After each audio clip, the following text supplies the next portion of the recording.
You have to hustle. You have to have grit. What the heck does grit mean? Whether you're in a product-based business or a service-based business, grit is what's going to get you to where you want. Get your hands dirty. Get your hands dirty. Hi, I'm Faisal Karmali. Welcome to Karmali Exchange. Business owners need to help each other out. Keep on pushing to meet the needs of the customer will meet the needs of the business. Welcome to Karmali Exchange, and I have with me today Zahra Al-Harazi. She's a CEO, creative director, author. She's Woman Entrepreneur of the Year by Chatelaine Magazine, one of the most powerful women in Canada by the Women's Executive Network, amongst a whole bunch of other awards and accolades, multi-business owner. This is one person that I've been trying to get on my show for so many years, and I'm glad that she's here. Zahra, thank you so much for joining us today. Thank you so much, Faisal. It's great to finally meet in person. Zahra and I have been connected for a long time on social media platforms, and we've been in conversation at times. We've been commenting on each other's posts at times. And this person that I have in front of us, when you think about the journey, and let me set this up, you're in a country, Uganda, you get kicked out, basically, out of a country. You go to another country, Yemen. You have to build and rebuild from there. You then come to a country like Canada. Oh my God, Canada is the greatest country in the world. I am so proud of who I am and where I'm from. I always joke about being a mutt because I was born in Uganda. My father's from Yemen, but my mother's from India. My grandmothers are Persian and Burmese, and so I'm a little bit of everything. But Canada, I honestly do not believe that I would have achieved the level of success that I did anywhere other than Canada, and specifically Calgary. It was just a different atmosphere. People are, I was a nobody immigrant from nowhere, and I would send people emails and say, can you teach me how to do this? Or I heard that you're really good at this. Like, can I buy you a coffee? Nobody ever said no to me. They gave me the time, the patience, the learning I needed. They were willing to trust and invest in me. And I just feel like there was opportunity that I might not have got anywhere else. What I really want to get into is the parts of your journey. You had some key pieces like it takes hunger, it takes grit, so on and so forth. Let's kind of dig into those pieces if you're comfortable with that. Yeah, it's interesting. Building my first company is very, very different than building my current company. And I talk a lot about the different traits that we need in order for success. But, the thing is, they're not set in stone. So when I talk about grit and hunger and different things, they actually change with time. With my first company, I was hungry for knowledge and information because I was a new immigrant. And despite the fact that my English is good, I don't have that much of an accent. It's because for a couple of years in my childhood, I went to the American school. So I developed an accent, but I still had the same knowledge base that everybody else did when I first came to Canada. So I was hungry for information, for knowledge. I was missing big gaps in my knowledge of popular culture and how things work, what entrepreneurship is, how to read a balance sheet, a lot of things that people kind of intuitively understand when they grow up in the West. And so it was a very different process than now. But grit is, I talk about grit a lot, and I learned that from my mom. My mom was one of the first women to drive and work in Yemen. And, watching her kind of helped me develop my own boldness and bravery and feeling of, being confident. And so I think it's important to think about who you are, what you want, what's going to push you to get over the finish line to where you want to go, and actually really double down on a lot of those traits consciously. So Zahra, when you talk about grit, I think a lot of people hear that word. They don't really understand what it means. I think when it comes down to it, we always say you have to have a little bit more grit. Both you and I started from scratch, built something that we are very proud of. However, when we look back at others and we say, okay, based on what I've done in my journey, you have to hustle, you have to have grit. What the heck does grit mean? Read Angela Duckworth's book, Grit.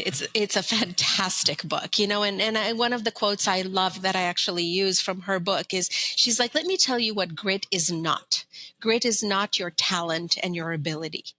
right? And your knowledge. Grit isn't those things. Grit is this deep down desire, this in your gut feeling of wanting something and then willing to get your hands dirty and go after it. Like, being bold, being strong, being willing to fail, that's what grit is, it's not this polished, I equate it to a suit versus a mechanic's uniform, right? That to me, that's grit. Get your hands dirty. Get your hands dirty. Be willing to go after what you want. Be willing to be wrong. Be willing to change.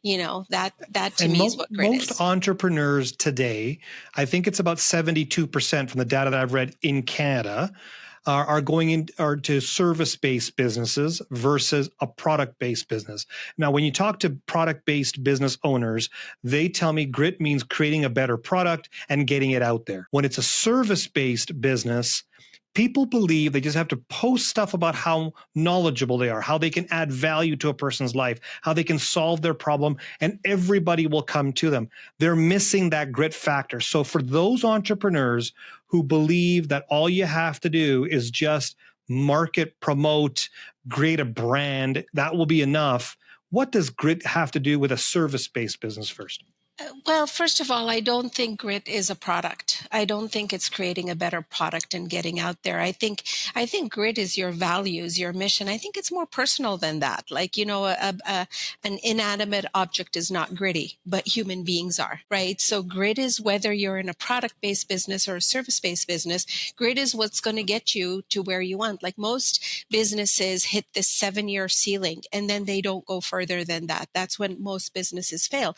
And part of the reason is we get either comfortable or scared or, and we don't have that same passion that we had in the beginning when you're a scrappy, startup entrepreneur. I have built both a service-based and a product-based business. My first business was service-based. It was an ad agency. My current business is a product, two-sided platform, and very, very different needs. But the passion, the desire, the need to succeed, to understand your customer, your client, what you build within your culture and your employees, those things don't change, whatever type of business you have. Zahra, one thing that we don't screen for, and I'm really challenged with this, even when I hire people in my businesses, is that grit and hustle. How do you identify if someone has that hustle and grit that you need to have to be on your team, to be a successful entrepreneur? What are those key competencies that defines this person has hustle or this person has grit? It's interesting. So most of us hire people that look like us. And I am not talking about physical features only. Like, certain people who come from an athletic background will hire mostly athletes because they understand them. They know that they share the same values.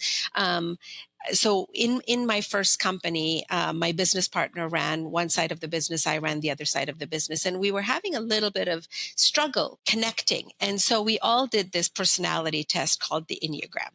Her side of the office, my side of the office. And it was really interesting because she was a peacemaker on her side and she only hired people who were peacemakers. And that was the account team. And they needed to be the ones to fight for the clients.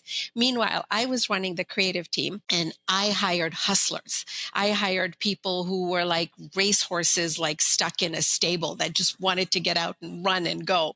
And so my team like ran over the other side of the business, which was really interesting because it hurt our business a little bit because the creative team should be creative, but they should also answer to what the client wants. And so we had to adjust that because we figured that she needed to hire more people like me. I needed to hire more people like her. It was so eye-opening for us, for both me and her, to understand the team and how they work. And every time we hired someone, we made them do the Enneagram personality test, just so we knew who they were, because, it tells you how you are to work with, how you like to be communicated to, how you communicate. And so we just understood each other better. So I think yes, you should look for certain qualities, but you should also make sure you have a balanced office. There are some people that are the 50,000 foot level thinkers. There are some people that are, the people that just want to put their head down and do the work. And so understand your team, what your team needs, and make sure those personalities work together. And then you have everybody that are there that can make this business viable. Let's move it up a notch. Now you've got an entrepreneur that's starting out their business or already is in a business at this point in time. And they don't know, they haven't done the testing to see what kind of person they are. And you have to do some self reflection to determine, are you a hustler? Are you that horse in the stable, or are you a peacemaker? How do you determine who you are? Or how do you reflect on yourself to determine what your strengths are and then leverage your strengths of others to help your business grow? It's a process. It's honestly, entrepreneurship sounds so sexy, but it is such a learning process. Like when I first started my business, like I said, I was an immigrant, different background, different level of understanding. And where I came from, mental health was not a thing. Right. Yeah. Like if I ever said, that there's, like, my grandmother would slap me upside my head with a wooden stick. Right. And it wasn't a thing. So when I first came, and my partner suggested that we do this Enneagram personality test, because there was obviously conflict, because I always believe that if you think something's wrong with you, then something's wrong with you. So don't believe that something's wrong with you. And my partner suggested the Enneagram test. And I was like, not impressed by that. To me, this understanding your personality and self-help belonged in this kumbaya shit bucket that I didn't want anything to do with. It was so eye-opening for us, for both me and her, to understand the team and how they work, and that every time we hired someone, we made them do the Enneagram personality test, just so we knew who they were. Because the Enneagram also tells you, I sound like an ad for the for the test now, but it tells you how you are to work with, how you like to be communicated to, how you communicate. And so we just understood each other better.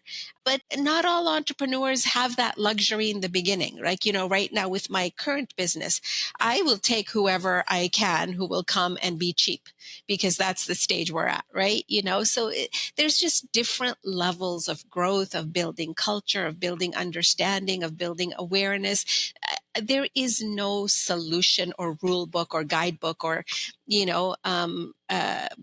culture in a box sort of fix, right?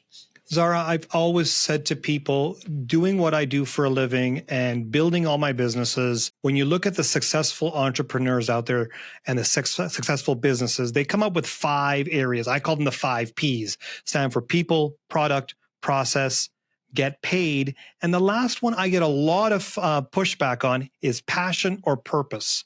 Now, I believe if you're passionate and you have purpose behind what you do, the money will come, you can make it work. But a lot of people disagree with me. And let me give you an example. I had a recent comment that was sent to me on one of my social media platforms that says, I'm a Subway owner. I do not have passion behind making sandwiches. I'm just doing it to get the bills paid, but I'm an entrepreneur.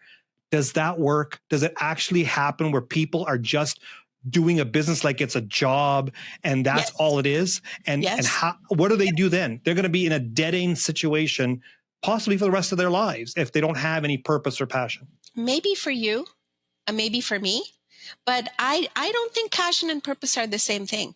So that Subway owner that you're talking about has purpose, right? That Subway owner's purpose is to make business, to make money. That's all they want. They don't want a sexy business. They want stability. They want safety. They want security. They want a steady income. And that's what they're doing. And that's their purpose. That's what they want. Everybody's passion is different. Everybody's purpose is different. I love the Japanese concept of purpose, because it says that your purpose is at the center of 4 things. Similar to what you just said. It's what you can be paid for, what the world needs, what you have passion for, and what you're good at, right? So I don't think they're separate. That's your purpose. Passion is one piece of the puzzle. Like a lot of times we do a disadvantage to our kids when we tell them to follow their passion, because their passion might be acting.